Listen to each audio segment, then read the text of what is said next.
Hello, and welcome back. Today, it's another fresh herb recipe. I have some steaks that I'm getting ready to cook off, and I want to make an herbed blue cheese butter to go on top. If you have never had butter melted on top of a freshly done steak, you guys are missing out, and you have not had a real steak yet. But it's super easy to do, very versatile. So I have a stick of butter that I just softened enough to where I could smash. And then right here, which I may add more, that is a mixture of fresh thyme, rosemary, and oregano. And I may add some sage to it, some fresh sage chopped, depending on what it tastes like. And then the last thing we're adding, some blue cheese. So that's about 2.5, 3 ounces of blue cheese. And I have more. Well, actually I have gorgonzola if I feel like it needs more, but I don't think it will. And so all I'm going to do is mash all of this up together.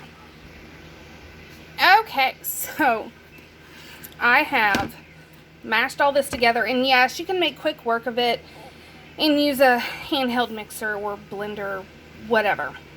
This was super easy to do. It took all of maybe a minute, and that was because my blue cheese was really cold. But I'll give it a tiny little taste.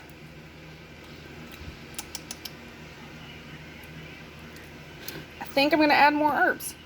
So give me just a second. I'm going to go pick a couple more herbs, and let's see what I grab.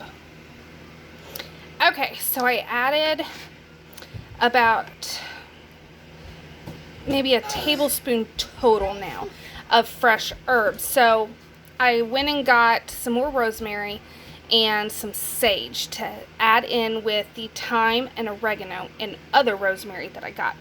So all this is going to get mixed in, and we'll give it one last taste. Okay. Perfect. Okay.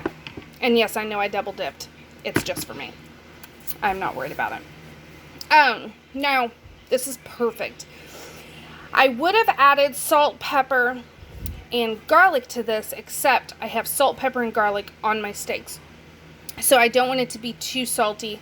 It could never be too garlicky or too peppery, but mainly I didn't want it to be too salty. So this is all there is to it. This is going to actually sit in my fridge until it is time to throw it on top of my steaks.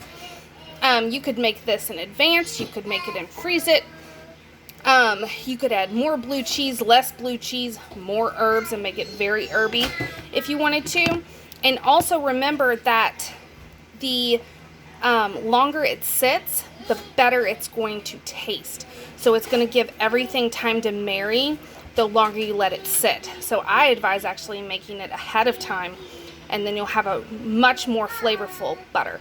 But I hope you enjoyed this quick and easy way to use some fresh herbs, and a way to spice up a steak, way to spice up butter.